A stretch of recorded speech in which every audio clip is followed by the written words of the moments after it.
High சின்ன குட்டீஸ், நான் வந்துட்டேன். மணி என்ன 3 ஆயிட்டு. 3 ஆயிட்டுனா நம்ம வந்துருவோம். என்னைக்காச்சும் ஒரு நாள் நீங்கள் தனியாக உட்காந்து யோசிச்சுட்டு இருக்கீங்களா? நம்ம ஏன் இவ்வளோ நாளாக என்ன பண்ணிக்கிட்டு இருக்கோம்? இவ்வளோ நாளாக நம்ம இவ்வளோ வேலை நம்ம பார்த்தோம். நம்ம லைஃப்ல இருந்து நம்மளால ஏன் எந்திக்க முடியவே முடியல? நம்ம லைஃப் ஏன் மூவ் ஆன் ஆகவே மாட்டேங்குது? இப்படிலாம் யோசிச்சிருக்கீங்களா? அதுக்கு என்ன காரணம் தெரியுமா? நம்ம லைஃப் ஏன் இப்படியே நிற்கிது அப்படிங்கிறதுக்கு முக்கியமான காரணம் என்னன்னு பார்த்தீங்கன்னா, நம்ம நம்பிக்கிட்டு இருக்க சில பொய்யான உண்மைகள் மட்டும்தான் நம்மளை நல்லாவே கீழே தள்ளி விடுது.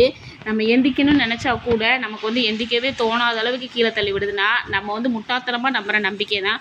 ஸோ நான் இன்றைக்கி சொல்ல போகிற 8 உண்மைகள் உங்கள் மைண்ட் செட்டையே மாற்றும், கண்டிப்பாக மாற்றும். இந்த வீடியோ முடிஞ்சதுக்கப்புறம் நீங்கள் முன்னாடி இருந்த மாதிரி அதே மாதிரி இருப்பீங்களான்னு கேட்டிங்கன்னா கண்டிப்பாக இருக்க மாட்டீங்க. இந்த வீடியோ கண்டிப்பாக உங்களுக்குள்ள ஒரு பெரிய தாக்கத்தை கண்டிப்பாக கொண்டு வரும் அப்படின்னு நான் நம்புகிறேன். ஏன்னா நான் வந்து இதை அனுபவபூர்வமாக அனுபவித்து நான் சொல்லிக்கிட்டு இருக்கேன். ஸோ நிறைய சேஞ்சஸ் உங்களுக்குள்ளே வரும். ஃபஸ்ட் என்ன தெரியுமா? அதுக்கு முன்னாடி எப்பவும் போல் இதுதான் நம்மளோட வீடியோக்கு ஃபஸ்ட் டைம் வரதா இருந்தால் லைக்கையும் சப்ஸ்கிரைபும் பண்ணிட்டு பாருங்கள். முக்கியமாக ஷேர் பண்ணிக்கோங்க. நம்மளை மாதிரி தெரியாத மக்கள் எல்லாருக்குமே இது வந்து போகட்டும், சரிங்களா? பணம் இருந்தால் தான் மரியாதை கிடைக்கும். இது உண்மையிலே ரொம்ப ரொம்ப கசப்பான உண்மை அப்படின்னே சொல்லிடலாம். நம்மகிட்ட வேல்யூ மட்டும் இல்லைன்னு வைங்களேன், நம்மளோட பேசுகிறத சீரியஸாகவே எடுத்துக்க மாட்டாங்க. நம்ம என்னென்னு தான் நம்ம நல்லதே பேசினா கூட அவங்களோட எண்ணம் என்னென்னா பணக்காரன் சொன்னால் கரெக்டாக இருக்கும் அப்படின்ட்டு. இந்த வெள்ளைக்காரன் பொய் சொல்ல மாட்டான் அப்படிங்கிற மாதிரி பணக்காரன் சொன்னால் கரெக்டாக இருக்கும். இதுவே ஏழைப்பட்டவங்க சொன்னாங்கன்னா அது வந்து எப்போவுமே சரியாக இருக்காது அப்படிங்கிறதே எல்லா மண்டையிலையுமே மரமண்டையிலையும் ஏற்றி வச்சிட்டானுங்க. ஸோ நம்ம என்ன தான் சொல்லட்டுமே கேட்கவே மாட்டாங்க. ஸோ நம்ம பேச்சை மற்றவங்க கேட்குறதுக்கு கூட கண்டிப்பாக பணம் தேவைப்படுது. ஸோ அந்த பணம் இல்லைன்னா ஒருத்தருமே மதிக்கவே மாட்டாங்க. ஸோ அந்த பணத்தை நம்ம எப்படி சம்பாதிக்கணும்னா நாமளே ஸ்கில்லை வந்து பில்ட் பண்ணி தான் சம்பாதிக்கிறோம். நம்ம இப்படியே உட்காந்துட்டே இருந்தோம்னா கண்டிப்பாக நம்மளால் சம்பாதிக்க முடியவே முடியாது. 2வது, நாம் நல்லவனாக இருந்துக்கிறதுக்கு யாருமே நம்மளை வந்து காப்பாற்ற மாட்டாங்க. கொஞ்சம் அப்பப்போ கெட்டவனாகவும் மாறணும். நான் சொல்லுவாங்க தெரியுமா, ஒரு படத்தில் கூட சொல்லியிருப்பாங்க, நான் சுத்தமான நல்லவனாக இருக்கிறத விட சுத்தமான கெட்டவனாக இருந்துட்டு போகிறேன், நிம்மதியாவது இருப்பேன் அப்படின்னு சொல்லுவாங்க. உண்மை அதுதான். ரொம்ப வந்து நல்லவனாக இருந்தீங்கன்னு வைங்களேன், நம்மளை வந்து காலுக்கு செருப்பாக தான் வச்சுருப்பாங்க. இதெல்லாம் அனுபவத்தில் நான் சொல்கிறது. ஏன்னா ரொம்ப நல்லவனாக யாருமே இருக்கக்கூடாதுங்க. ஏன்னா நம்ம எல்லாருக்குமே எல்லாமே கிடைக்கணும், எல்லா மக்களும் நல்லா இருக்கும்னு நம்ம நினைப்போம். அப்படி எந்த மரமண்டைங்களாம் நினைக்குதோ அந்த மரமண்டைங்களாம் என்ன மாதிரி கஷ்டப்படணும் அப்படின்னு தான் நான் நினச்சிக்கிட்டு இருக்கேன். ஏன்னா நம்ம ரொம்ப நல்லவங்களாக இருந்த உடனே நம்மளை வந்து அசால்ட்டாக நினைக்க ஆரம்பிச்சிட்டாங்க. ஸோ நல்லவனாக இருப்பது தப்பில்லை, ஆனால் லிமிட்டோடு இருங்கப்பா. ரொம்ப நல்லவனாக இருந்து கெட்டவன் பேர் வாங்குறத விட ஏதாவது ஒரு விஷயத்தில் நம்ம லைட்டாக ஏதாவது ஒரு ஸ்லிப்பாக ஒன்று பேசிட்டா கூட உடனே பிடிச்சி வச்சுட்டு நம்மளே திட்டுவாங்க. ஆனால் அந்த கெட்டவன் எவ்வளோ தான் தப்பு பண்ணாலும் சரி, ஏதோ ஒரே ஒரு சின்ன நல்லது பண்ணிட்டா கூட சரி அவன் 1000 செஞ்சாலும் அந்த இடத்துல வந்து நின்னா பற்றி அப்படின்னு சொல்லி அசால்ட்டாக விட்டுருவாங்க. ஸோ அது வந்து நம்ம அந்த நேரத்தில் நமக்கு வந்து நம்ம இத்தனை வருஷமாக செஞ்ச அத்தனை விஷயத்தையுமே அவங்க அசால்ட்டாக மறந்துடுவாங்க. ஸோ எவ்வளோக்கு எவ்வளோ நீங்கள் நல்லவனாக இருக்கணும் இருக்கக்கூடாதுன்னு சொல்லிட்டு நீங்களே யூஸ் பண்ணி யோசிச்சுக்கோங்க. அவ்வளோதான் நான் சொல்லுவேன்.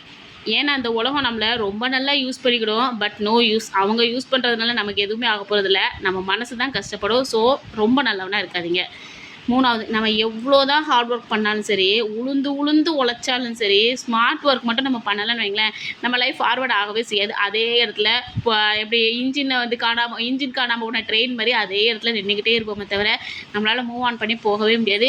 ஸோ ஹார்ட் ஒர்க்கே பண்ணினா கூட கொஞ்சமாக ஸ்மார்ட் ஒர்க்கு சேர்த்துக்கோங்க. பிஸியாக இருந்தால் மட்டும் சக்ஸஸ் இல்லைங்க. நம்ம பிஸியே இல்லாமல் கூட நம்ம வந்து சக்ஸஸ் ஆகலாம். ஸோ எல்லாமே நம்ம கையில் தான் இருக்குது. ஸோ கொஞ்சம் பொறுமையாக யோசித்து முடிவெடுப்போம், சரிங்களா? 4வது, உங்கள் கஷ்டத்துக்கு யாருமே ஃபுல்லாக புரிஞ்சுக்க மாட்டாங்க.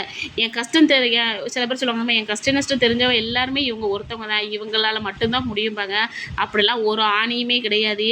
நம்ம பிரச்சனையை நாம் தான் தீர்க்கணும். உண்மையா இல்லையா நீங்களே சொல்லுங்களேன். இப்போ உங்களுக்கு ஒரு பிரச்சனை வருதுன்னா அந்த பிரச்சனையை தீர்த்துக்கிறதுக்கு யாராவது வந்திருக்காங்கன்னா உண்மையாக ஆமான்னு சொல்லிடுங்கப்பா, நான் நம்பிக்கிறேன். ஆனால் என்னையை பொறுத்த வரைக்கும் என்னுடைய பிரச்சனையை தீர்க்கிறதுக்கு யாருமே வந்தது கிடையாது.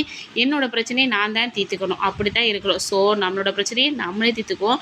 நம்ம எவ்வளோ தான் எக்ஸ்பிளைன் பண்ணினாலும் சரி, அவங்க வந்து அதை கண்டுக்க போகிறது இல்லையே. அதனால் அது நம்மளோட வழி, நம்ம தான் அனுபவிச்சாகணும், நம்ம தான் தாங்கிக்கணும். ஸோ நம்மளை நாமளே ஸ்ட்ராங் ஆக்கிடுவோம்.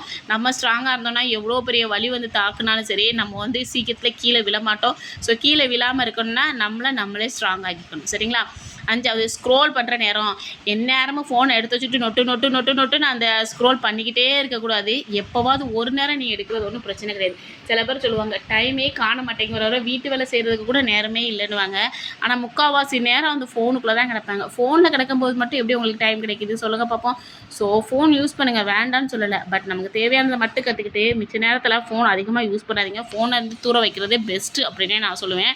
இதை முதல்ல நான் திருத்தணும்னு நினைக்கிறேன். அதிகமாக ஃபோன் யூஸ் பண்ணிகிட்டு இருக்கேன். ஸோ நல்ல பிள்ளையாக நானும் குறைச்சிக்க போகிறேன்.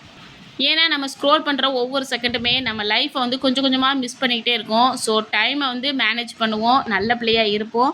நம்மளும் அதை வந்து யூஸ்ஃபுல்லான ஒரு டைம் ஆக்குவோம். காலம் பொன் போன்றது அப்படி தானே. ஸோ நம்மளோட வேலையை நம்மளே கவனிச்சிக்கலாம். 6வது கம்ஃபர்ட் ஜோன். நம்ம ரிஸ்க் எடுக்காத ஒவ்வொரு நாளும் நம்ம கனவு ஸ்லோவாகும். சொல்லுவாங்க இதுமா நான் எங்களுக்குலாம் ரிஸ்க் எடுக்கிறதுல ரஸ்க் சாப்பிட்ற மாதிரிடா அப்படின்வாங்க. நீ ரஸ்க் சாப்பிடுவீங்களோ இல்லை ரிஸ்க் சாப்பிடுவீங்களோ, பட் கொஞ்சமாச்சும் ரிஸ்க் எடுங்க. வந்தால் பார்த்துக்கலாம், இனிமேல் என்ன நடந்துட போதும் அப்படின்னு நினச்சி நீங்கள் எந்த ஒரு விஷயத்துலையும் இறங்கிட்டீங்கன்னா கண்டிப்பாக உங்களுக்கு எல்லாமே அது சக்ஸஸ் ஆக தாங்க இருக்கும். கண்டிப்பாக சொல்கிறேன், அது சக்ஸஸ் ஆக தான் இருக்கும். நீங்கள் எந்த விஷயத்த நினச்சி பயந்து பயந்து ஒதுங்குறீங்களோ அந்த விஷயத்த இன்னொருத்தர் வந்து செஞ்சுட்டு அசால்ட்டாக செஞ்சுட்டு போயிட்டே இருப்பான். ஸோ அதனால் எதையுமே நினச்சி கவலைப்படாதீங்க, எல்லாமே நம்மளால் முடியும். நம்ம கனவை வந்து ஸ்லோவாக்குறோம். ஸோ அதனால் இந்த ரிஸ்க் எடுத்தே ஆகணும். நம்ம ட்ரீமை நாமளே சாக்ரிஃபைஸ் பண்ணவே கூடாது. சரிங்களா? 7வது யாருமே சப்போர்ட் பண்ண மாட்டாங்கடா. உண்மை இதுதான். நீங்களே யோசிச்சு பாருங்களேன். உங்களுக்கு ஒரு பிரச்சனை வந்திருக்குன்னு வைங்களேன், யாராவது ஒருத்தர் உங்களுக்கு நான் இருக்கேன்டா அப்படின்னு சொல்லிட்டு தோள் கொடுத்து உங்களை கை தூக்கி விட்டுருக்காங்களான்னு கேட்டு பாருங்கள். கண்டிப்பாக மாட்டாங்க. ஆனால் நம்ம செஞ்சுருப்போம். ஏன்னா நம்ம தான் இழிச்சவாய் கூட்டமாச்சே, நம்ம செஞ்சுருப்போம். பட் உங்களுக்கு ஒரு கஷ்டங்கும் போது அவங்க வாயிலிருந்து அடுத்த வார்த்தை என்னென்னா, என்னால் முடிஞ்சால் நான் செஞ்சுருப்பேன், ஆனால் என்ன செய்ய என்னாலே முடியலை, இதனால தான் நானும் மனசு சங்கடமாக இருக்குது, உனக்கு செய்யணும்னு ஆசைலாம் இருக்குது, பட் என்னால் முடியலை அப்படின்னுவாங்க. அப்போ தான் நம்ம மண்டக்குள்ளே ஒரு மணி அடிச்சே ஆகணும். என்ன தெரியுமா ஆகணும், நம்ம பண்ணும்போதெல்லாம் எல்லாவனும் அமைதியாக தான் இருந்தான், நமக்கு பண்ணும்போது ஒரு நாயுமே வரல, இனிமேல் நம்மளாவது திருந்தணும் அப்படின்னு சொல்லிட்டு கொஞ்சத்துக்கு கொஞ்சமாச்சும் நம்ம யோசிக்கணும். ஸோ யாருமே சப்போர்ட் பண்ண வரமாட்டாங்க. நம்ம வளரும்போது சிலர் வந்து சைலண்ட்டாக நம்மளை பற்றி யோசிச்சுக்கிட்டு இருப்பாங்க. சில பேருக்கு அது சுத்தமாக பிடிக்க வர செய்யாது. ஆனால் அது நம்ம ஃபால்ட் இல்லையே, நம்ம மேலே எந்த தப்பு இல்லை, அது அவங்களோட மைண்ட் செட் அப்படி தானே. ஸோ நாம் அதை யோசிக்காமல் நம்ம வேலை மட்டும் நம்ம வந்து ஃபோக்கஸ் பண்ணுவோம். நஸ்ரியா சொன்ன மாதிரி நாம் உண்டு நம்ம வேலை உண்டுன்னு இருந்தால் யார் நம்மளை என்ன பண்ண முடியும். ஸோ அதனால் நாம் உண்டு நம்ம வேலை உண்டுன்னு இருக்கணும். சரியா? 8வது உங்கள் வாழ்க்கை இது எப்படி, இது உங்கள் வாழ்க்கை. ஸோ நம்ம லைஃப்பை நாம் தான் சேஞ்ச் பண்ணணும் இல்லையா? நாம் சேஞ்ச் ஆகாத வரைக்கும் நம்ம லைஃப்பு சேஞ்ச் ஆகவே செய்யாது. அதாவது சொல்லுவாங்க, நம்ம குண்டு சட்டிலே குதிரை ஓட்டுறோம் அப்படின்னு சொல்லிட்டு, அந்த சட்டியை விட்டு வெளியில் வாங்க, வெளியில் வந்து உலகத்தையும் பாருங்கள். நிறைய விஷயங்கள் இருக்குது, நல்லது இருக்குது, கெட்டது இருக்குது. அந்த நல்லது எது நம்ம எடுத்துக்கிடுவோம், கெட்டதை வந்து தூர விலகிடுவோம். துஷ்டனை கண்டா தூர விலகுங்கிற மாதிரி நம்ம தூரம் நவுண்டு போயிட்டே இருப்போம். காலம் வந்து பதில் சொல்லும், அவ்வளோதான். யாரையுமே யாரும் சபிக்காதீங்க. எல்லாருமே நல்லா இருக்கட்டும், நம்மளும் நல்லா இருப்போம். ரொம்ப நல்லவனாகவும் இருக்காதீங்க. சரிங்களா? என்னைக்காச்சும் ஒரு நாள் நம்ம கண்ணாடியை பார்த்து இதுதான் நீ ஆசைப்பட்ட வாழ்க்கையா அப்படின்னு கண்டிப்பாக கேட்போம்.